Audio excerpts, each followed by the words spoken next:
एक और ऐसी ही भाजी है, अपने घर में हम चाहें तो उपयोग करें, चाहें तो ना करें, इसमें मेरा आग्रह नहीं है, आपके ऑप्शन के लिए छोड़ता हूं। उस भाजी का नाम है कांदा। उनको चाहिए ही चाहिए, चाहिए, कुछ को नहीं चाहिए। जो जैन धर्म को पालन करते हैं, चुस्त वैष्णव हैं, उनको ये कांदा नहीं चलता, लेकिन जो जैन धर्म का पालन नहीं करते हैं उनके लिए कांदा चलता है। तो मेरे आपके इसलिए मैंने कहा आग्रह नहीं है, आप चाहे तो उपयोग करिए, चाहे तो छोड़ दीजिए। इसके बारे में जानकारी जरूर दे देता हूं। ये कांदा जो है पित्त को शांत करने वाली सबसे अच्छी औषध है दुनिया में। अगर पित्त खराब है किसी का, पित्त खराब आप समझते हैं, गैस बनना, खट्टी खट्टी डकार आना, मुंह में पानी आना, सतत जड़ होना, खाने को पाचन नहीं होना, ये सब पित्त की तकलीफ है। वमन होना, उल्टी होना, वॉमिटिंग होना, ये सब पित्त की। तो पित्त को सबसे ज्यादा संतुलित करने की ताकत जिसमें है वो कांदे में। तो कांदा आप चाहें तो खाइए। आप बोलेंगे पित्त शांत करने की और भी दवाएं, हाँ बहुत सारी दवाएं हैं, मैं बता दूंगा, लेकिन कांदा अभी बता रहा हूं। कांदा पित्त को शांत करने की सबसे अच्छी औषध है। पित्त की खराबी से शरीर जितने भी रोगों में फंसता है, सब रोगों को ठीक करने की ताकत कांदा में है। जैसे गर्मी है और गर्मी में सन स्ट्रोक हो गया, लू लग गई आपको, अब लू के बाद आपको बहुत कुछ तकलीफ आने वाली है, वो सभी रोगों में कांदा आपके लिए उपयोगी है, सभी रोगों में लू लगने के बाद। इसी तरह से आंखों का एक रोग होता है जिसको कैटरेक्ट कहते हैं, मोतियाबिंद। मोतियाबिंद को गलाने की ताकत अगर दुनिया में किसी चीज में है तो वो कांदे के रस में। बिना ऑपरेशन अगर आपको आंखें ठीक रखनी है तो कांदे का रस सतत आंखों में डालिए। जिंदगी भर आप चाहते हैं कि आंखों को चश्मा ना चढ़े और कभी भी आंखें आपकी खराब ना हो, तो कांदे का रस आप अपनी आंखों में डालिए। आप में से किसी को भी मोतियाबिंद हो गया हो और आप नहीं चाहते कि आपका ऑपरेशन हो, या आपके पास ऑपरेशन कराने के लिए पैसा नहीं है, तो आप कांदे के रस से मोतियाबिंद को गला सकते हैं और आंखें ठीक कर सकते हैं। इसको कितने दिन लेना है, कैसे लेना है, इसका सूत्र मैं बता देता हूं। कागज पेन हो तो लिख लीजिए, क्योंकि ये बहुत काम आएगा। 1 चम्मच पांडरे कांदे का रस। देखिए कांदा एक ही काम का है जिसको पांडरा कांदा कहते हैं, ये लाल वाला किसी काम का नहीं।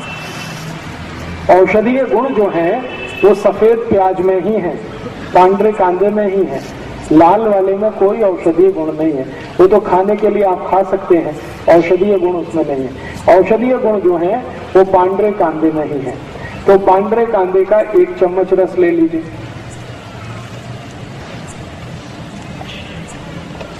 एक चम्मच इसमें नींबू का रस मिला दीजिए। एक नींबू आता है जिसको बेदाना नींबू कहते हैं, जिसमें ज्यादा बीज नहीं होते, वो बहुत अच्छा है। तो 1 चम्मच नींबू का रस, 1 चम्मच पांडरे कांदे का रस। फिर इसमें आप मध मिला दीजिए, लगभग 3 से 4 चम्मच मध।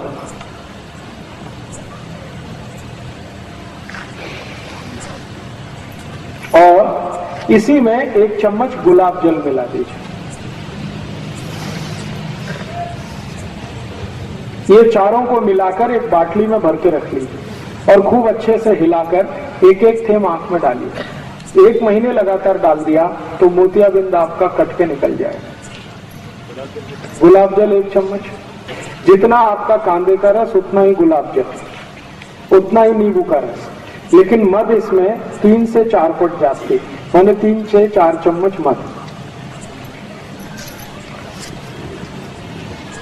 अब ये जो सोल्यूशन तैयार हुआ है इसको बाटली में भर के रखेंगे, 4-5 महीने ये खराब नहीं होता।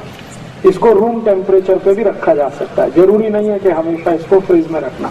खाली सीधे रूम टेम्परेचर पे रख के रात में सोते समय 1-1, 2-2 थेम आंख में डालते रहिए। 1-1.25 महीने के बाद आपका मोतियाबिंद खत्म कर देगा। और एक बीमारी है आंखों की जिसको ग्लूकोमा कहते हैं। ग्लूकोमा, ग्लूकोमा माने काला पानी, आंखों में हमेशा काला काला दिखता है और कुछ दिखता ही नहीं, उनकी भी ये सबसे अच्छी औषध है। और एक बीमारी है आंखों में जिसको रेटिनल डिटैचमेंट कहते हैं। आंखों का ये जो रेटिनल पर्दा है ना, ये खिंच जाता है आगे या पीछे, उसमें भी ये सबसे अच्छा काम आता है। अब इसमें आपत्ति के रूप में क्या है, अगर कोई जैन है, चुस्त जैन, एक तो वो कांदा यूज नहीं कर सकते और दूसरा मद भी नहीं कर सकते, तो उनके लिए ऐसी ही बीमारी अगर है तो एक दूसरी औषध बता देता हूं। जो कांदा यूज नहीं करते और जो मद भी यूज नहीं करते, उनके लिए बहुत अच्छी औषध इसी बीमारी में, जिनको कैटरेक्ट है, ग्लूकोमा है, रेटिनल डिटैचमेंट है, उसकी औषध का नाम है गाय का मूत्र, गोमूत्र। गाय का मूत्र इकट्ठा कर लीजिए किसी बाटली में और उसको रख लीजिए। इसी को एक एक थेम आंख में डालना, बस सीधे सीधे। गाय का मूत्र, गाय माने देशी गाय, देशी गाय का मूत्र एक एक थेम रोज रात को आंख में डालिए सोते समय। तो 1 से सवा महीने में ये भी आपका कैटरेक्ट ठीक कर देगा, 2 सवा 2 महीने में ग्लूकोमा ठीक हो जाता है, और 3 महीने सतत डालें तो रेटिनल डिटैचमेंट ठीक कर देगा। 4 महीने लगातार डालेंगे तो चश्मा उतार देगा आपका। तो मोतीबिंदु जो है जी, वो मर्च हो जाता है या बाहर निकलता है? मर्ज हो जाता है। वो एक्चुअली क्या है, मोतियाबिंद एक तरह से फैट है, वसा है, तो वसा जल जाता है, जल जाता है तो वो वहीं अंदर ही खत्म हो जाता है, बाहर नहीं निकलेगा। जी, छान के अगर गाय बड़ी है जो 3-4 बार मां बन चुकी है, उस गाय का मूत्र लेंगे तो फिल्टर कर लीजिए, और गाय की बछड़ी है तो वो डायरेक्ट भी डाल सकते हैं, क्योंकि वो बहुत शुद्ध होता है और काफी कुछ फिल्टर होके जाता है।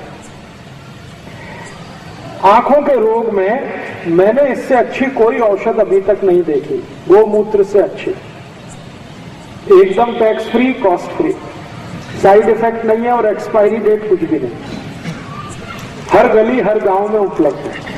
और गाय माता इतनी अद्भुत है कि वो कभी भी मूत्र देने के लिए पैसे नहीं लेती, आप डब्बा लगा दो, भर लो, लेकिन रखने का है कांच की बाटली। तो कांच की बाटली में अगर आप इसको भर के रखेंगे तो ये कभी भी खराब नहीं होता। गोमूत्र 10 साल, 15 साल, 20 साल, 40 साल तक सुरक्षित रखा रहता है, तो उसमें कभी भी जंतु नहीं पड़ते। ऐसा कहा जाता है कि गंगा जल में और गाय मूत्र में कभी भी जंतु नहीं पड़ते, माने गंगा जल की जितनी पवित्रता है, गाय के मूत्र की भी उतनी ही पवित्रता है। तो इस गोमूत्र का आप भरपूर इस्तेमाल करिए आंखों के लिए।